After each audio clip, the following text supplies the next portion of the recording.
राधे राधे। जय श्री कृष्ण। सोमवती अमावस्या सुहाग भाग देने वाली, अमर सुहाग देने वाली है। इसका व्रत करने से अमर सुहाग मिलता है, सारी मनोकामनाएं पूरी होती है। इसकी कथा मैं आपको सुनाती हूँ।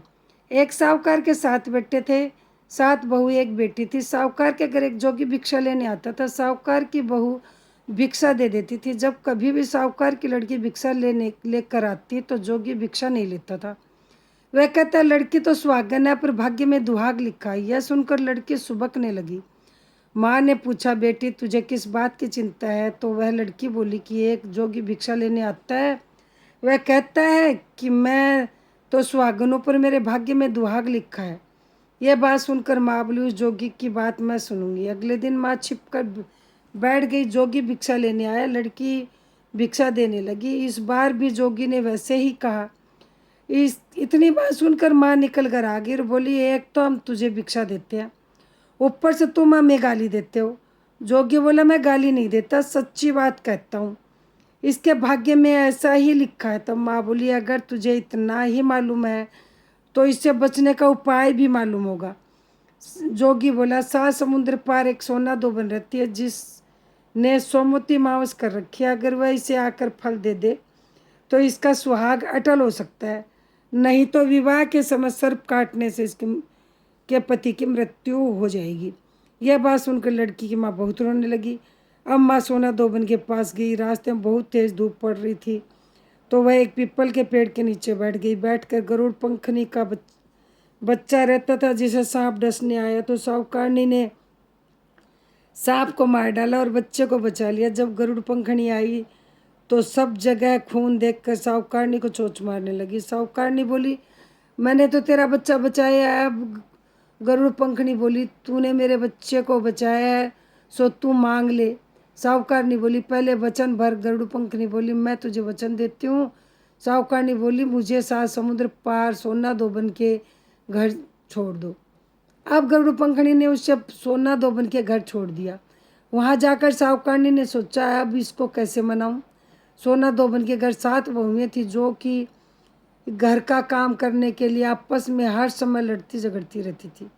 रात को जब सब सो जाती तो साहूकारनी सोना दोबन के घर जाती, उसका सारा सा काम कर देती थी। साहूकार तथा दिन निकलने से पहले ही चली आती थी। अब सारी बहुएं आपस में सोचती थी कि सारे घर का काम कौन करता है, और वे आपस में भी एक दूसरे से कुछ नहीं पूछती थी। एक दिन सोना दोबन ने बहुओं से पूछा, आजकल तुम आपस में लड़ती झगड़ती भी नहीं हो, सारे घर का काम कौन करता? तब बहुएं बोली, काम तो हमको ही करना है, लड़ाई करने से क्या फ़ायदा। सोना दोबन ने सोचा, आज मैं देखूंगी कौन सी बहू सारा काम करती है। रात को उसने देखा, एक औरत आई और घर का सारा काम करके जाने लगी। सोना दोबन ने पूछा, तुम कौन हो, तुम्हें क्या चाहिए? साहूकारनी बोली, पहले वचन भरो।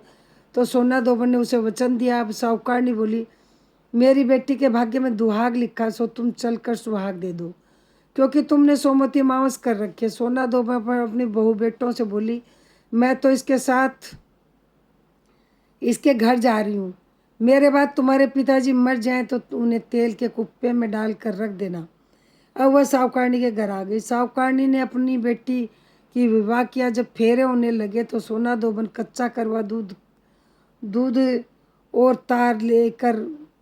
तात का तार लेकर बैठ गई। थोड़ी देर में सांप आया और उस लड़के को डसने लगा, तो सोना दोबन ने करवा आगे कर दिया, तात के तार से सांप को बांध दिया। डर के मारे सांप मर गया। अब सोना दोबन ने उसे सुहाग दिया और बोली, डर के मारे वो लड़का सांप को देखकर मर गया। अब सोना दोबन ने सुहाग दिया और बोली, जितनी अमावस्या मैंने करी है उन सब का फल साहूकार की बेटी को मिले, जो आज्ञा करूंगी उसका फल मेरे पति और बेटों को मिले। हर कोई सोमवती की जय जयकार करने लगे। सोना दोबन वो लड़का उठ के खड़ा हो गया और सब सोमवती अमावस के जय जयकार करने लगे। जब सोना दोबन जाने लगी तो साहूकार ने बोली, कुछ मांग लो, तुमने मेरे जवाई को जीवन दान दिया है। वह बोली, मुझे कुछ नहीं चाहिए। यह कहकर वह चली जाने लगी। बोली, मुझे कुक सिलावे की आंडी दे दो। तो उसने वो कुक सिलावे की आंडी दे दी। अब उसे रास्ते में फिर सोमवती अमावस आई। उसने पीपल के पेड़ के नीचे बैठकर कहानी कही, व्रत किया और पीपल की 108 परिक्रमा लगाई। पीपल की पूजा करने के बाद उसने कुक्षिला की जो हांडी साथ लाई थी उसके 108 चकपहिये बनाए और वहीं जमीन में गाड़ दिए। वह घर पर आ गई। वहां जाकर उसने देखा उसका पति मरा है, तो उसने सोमवती अमावस्या को रास्ते में की थी, उसका फल अपने पति को दे दिया। इससे उसका पति जिंदा हो गया। सब पूछने लगे तुमने क्या किया जो भैया जिंदा हो गया? तो वह बोली मैंने तो कुछ नहीं किया, रास्ते में सोमवती अमावस्या आई थी तो उसकी पूजा करी थी, व्रत किया और 108 परिक्रमा पीपल की लगाई। सारी नगरी में ढिंडोरा पीट दिया है, हर कोई सोमवती अमावस की पूजा करियो। घर का पंडित आया, जजमान रास्ते में आपको जो सोमवती अमावस है इसका फल दो। उसने कहा मैंने तो कुछ भी नहीं किया, जाके पीपल के पेड़ के नीचे देख लो, मैंने ज़मीन में गाड़ा था, मैं तो कुक्षिला की हांडी मेरे पास थी, उसी के 108 चौपहिये बनाए थे। जब पंडित जाके देखने लगा तो वो तो सोने को हो गया। बोले जजमान आपने इतना क्या मुझे कह रहे हो, मुझे मैंने कुछ नहीं किया। तो सब सोना दोपहर ने कहा यह सब सोमवती अमावस्या का चमत्कार है, ये सब सोमवती अमावस्या ने ये के प्रभाव से हुआ है। पंडित जी वो लेके अपने घर चले गए, ऊपर चढ़ के ला फिरा दिया, पूरी नगरी में ढिंडोरा पिटवा दिया। हर कोई सोमवती अमावस की पूजा करियो, व्रत करियो, 108 फेरी परिक्रमा लगाइयो, 108 सामान चढ़ाइयो, 108 नहीं तो 13 गिनती का 13 चढ़ाइयो। जैसा साहूकार की बेटी को सुहाग दिया वैसा सबको दियो, कहते सुनते हूँ कारा बरते अपने सारे परिवार को दियो। इसके बाद गणेश जी कहानी कि मेंढक था कि मेंढकी थी, सरोवर के किनारे रहते थे। मेंढकी कहती जय गणेश काटो कलेश, जय गणेश काटो कलेश।